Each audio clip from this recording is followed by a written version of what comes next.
Suatu hari, desa Alif dilanda wabah penyakit yang sangat aneh. Penyakit ini tidak seperti yang pernah dialami sebelumnya. Para penduduk desa yang terjangkit mulai merasa lemah. Tubuh mereka panas seperti terbakar, dan mereka kehilangan kemampuan untuk bergerak. Tidak ada obat yang dapat menyembuhkan penyakit ini. Para tabib dan dukun yang datang dari berbagai tempat hanya bisa mengangkat tangan, karena mereka tidak tahu bagaimana cara menyembuhkannya. Namun, suatu pagi, datanglah seorang tabib tua yang bijaksana namanya Kiwira. Dia mengaku tahu obat yang bisa menyembuhkan penyakit tersebut, namun untuk mendapatkannya, mereka harus menemukan buah emas yang terletak di puncak Gunung Gelap, sebuah gunung yang sangat tinggi dan berbahaya. Buah emas ini hanya tumbuh di puncak Gunung Gelap, tapi untuk mendapatkannya, kalian harus siap menghadapi banyak rintangan. Di puncak gunung, buah itu dijaga oleh monster kelelawar raksasa yang sangat kuat. Tidak sembarang orang bisa sampai ke sana, jelas Kiwira dengan suara pelan. Mendengar itu, seluruh desa terdiam. Tidak ada yang berani pergi ke sana. Gunung Gelap dikenal sebagai tempat yang sangat menyeramkan, penuh dengan kabut tebal dan makhluk-makhluk berbahaya. Alif yang mendengar cerita itu tidak ragu. Saya akan pergi, kata Alif dengan tegas. Saya satu-satunya orang yang bisa melawan monster kelelawar itu.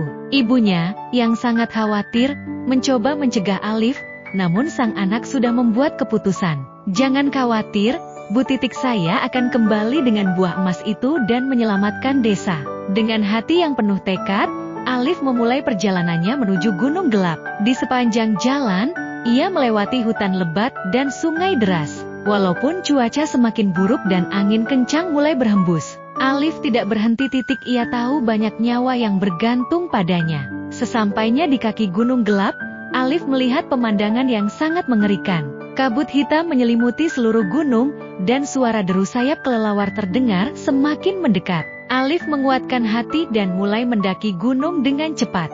Kekuatan supernya memberinya kecepatan yang luar biasa. Tetapi tetap saja, rintangan demi rintangan harus ia hadapi. Di tengah perjalanan, ia bertemu dengan makhluk-makhluk aneh, ular besar yang bisa mengeluarkan api, batu besar yang bergerak sendiri, dan rintangan-rintangan lain yang menguji keberanian dan kecerdasannya. Namun, dengan kekuatan dan akalnya, Alif berhasil mengatasi semuanya. Akhirnya, setelah perjalanan yang sangat melelahkan, Alif tiba di puncak gunung.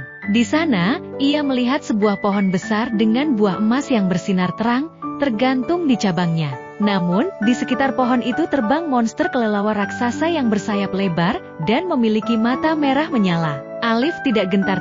Dengan menggunakan kekuatan supernya, ia melompat tinggi, dan menghindari serangan-serangan kelelawar. Dalam pertarungan sengit yang berlangsung beberapa lama, Alif akhirnya berhasil mengalahkan monster kelelawar dengan kecerdikan dan kekuatan yang luar biasa. Setelah monster itu jatuh, Alif dengan hati-hati memetik buah emas tersebut. Saat Alif memegang buah itu, tiba-tiba gunung itu mulai bergetar hebat. Namun, Alif tidak takut.